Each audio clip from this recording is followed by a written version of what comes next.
And the other big news this week, over the last couple of days, of course, Kabul falling back in the hands of the Taliban, the Prime Minister stepping up the humanitarian response. Yes, Kieran, so we've got 26 out on this first Mercy flight. Bit of a concern because you've got to go through the Taliban before you get to the American checkpoint to get into the airport. I think we were hoping to get 100 out, but we hear the flight is going back. The PM asked if one of the Afghan interpreters who'd worked for Australia had actually been shot in the leg on the way out.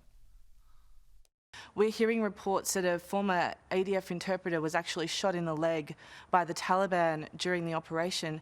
Is there any truth to that? Do you know if there was any kind of skirmish around the Australian efforts? Comment on reports of that nature. What I'll simply say is this. Kabul's a dangerous place, and we've got Australians operating in a very dangerous environment to get their fellow Australians and those who've helped our cause over a long period of time and to bring them to safety in Australia. And they're all heroes. OK, on more to matters. Sounds like it might have happened, though, because there was no denial. Now, Scott Morrison announcing 3,000 humanitarian visas for Afghans, which is good news given the crisis there. And Alex Hawke, the Immigration Minister, on with Kieran earlier, talking about the fact that there'll be people with Australian connections, whether that's family in Australia or some other connection, will be given priority. We will only be resettling people through our official humanitarian program going through official channels.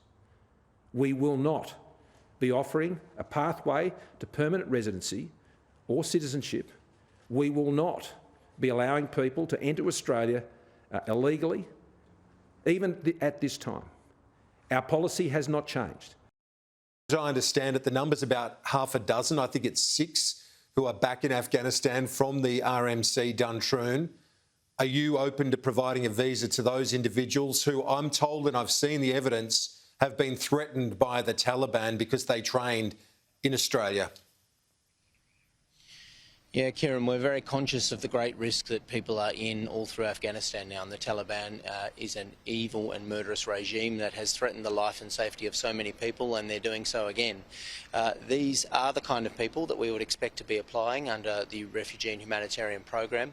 I can't speak to specific individuals and cases, but of course we're looking in our program that we've announced today, our 3,000, we want people who have connections with Australia.